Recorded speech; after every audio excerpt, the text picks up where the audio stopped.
Tere, minu nimi on Jaanus ning siin räägime psühholoogiast ja vaimsest tervisest lihtsalt, teaduspõhiselt ja praktiliselt. Eelmises videos rääkisime paanikahoost. Täna vaatame aga olukordi, kus tunned, et ärevus alles hakkab kasvama. Kas nendes olukordades on võimalik ennast päriselt rahustada? Lühike vastus on jah, aga võib-olla mitte nii, nagu sotsiaalmeedias sageli lubatakse. Kujuta ette, et oled mõne minuti pärast minema töövestlusele või pead klassi ees esinema. Sa tunned, kuidas õlad lähevad pingesse, süda lööb kiiremini ning mõtted hakkavad keerlema. Ja siis tuleb keegi ja ütleb sulle, rahune maha. Kui oled seda kunagi kuulnud, siis ilmselt tead, et see tavaliselt eriti ei aita. Miks? Sest ärevus ei ole lüliti, mida saab ühe hetkega välja lülitada.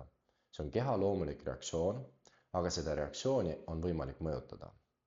Alustame hingamisest. Kui oleme ärevad, muutub hingamine sageli kiiremaks ja pinnapealsemaks. See võib omakorda muuta ärevuse kehalised sümptomid veelgi tugevamaks. Seepärast võib aidata, kui hingab teadlikult veidi aeglasemalt. Siin ei ole eesmärk võimalikult sügavalt sisse hingata. Olulisem on leida rahulik ja ühtlane hingamisrütm. Sageli tasub keskenduda just veidi pikemale väljahingamisele. See aitab kehal tasapisi rahuneda. Teine asi on tähelepanu. Kui ärevus kasvab, tõmbab keha kõik tähelepanu võimalikele ohtudele. See tähendab, et võid hakata järjest rohkem jälgima oma südamelööke, hingamist või muid kehalisi tundeid. See on täiesti loomulik. Aga mida rohkem tähelepanu sümptomid saavad, seda suuremad need sageli tunduvad. Selle asemel proovi korraks märgata hoopis ümbritsevat. Mida sa näed? Mida sa kuuled? Mida sa tunned näiteks jalataldadel? See aitab ajul uuesti märgata, et sa ei ole otseselt ohus. Kolmas asi on keha. Ärevuse ajal lähevad lihased sageli pingesse. Mõnikord nii märkamatult, et saad sellest aru alles siis, kui kael hakkab valutama. Proovi korraks õlad teadlikult alla lasta. Lõdvesta lõualuud. Lase kätel vabamalt rippuda. Need väikesed muutused võivad saata ajule signaali, et olukord ei vaja enam nii suurt valmisolekut.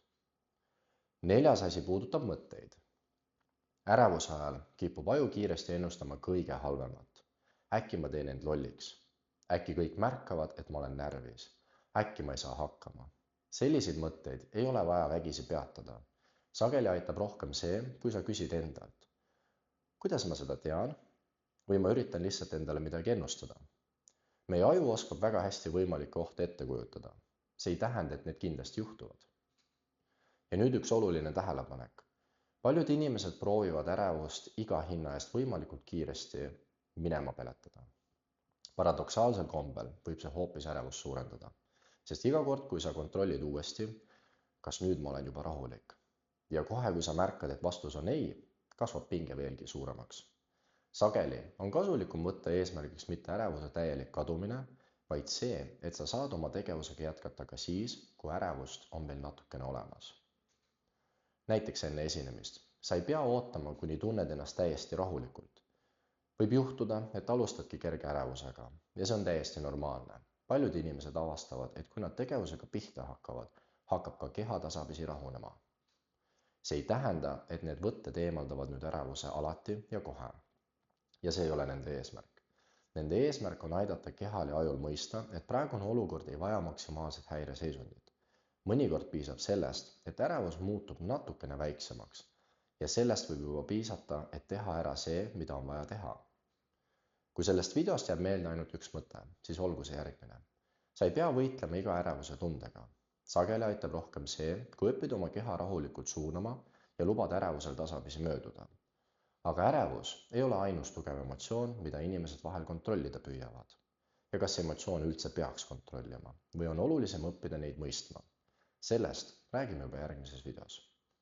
Aitäh, et vaatasid. Vaimsest tervisest rääkimine ei lahenda probleemi üleöö, kuid aitab meil ise ennast paremini mõista. Hoolitse enda eest ning kohtume juba järgmises videos.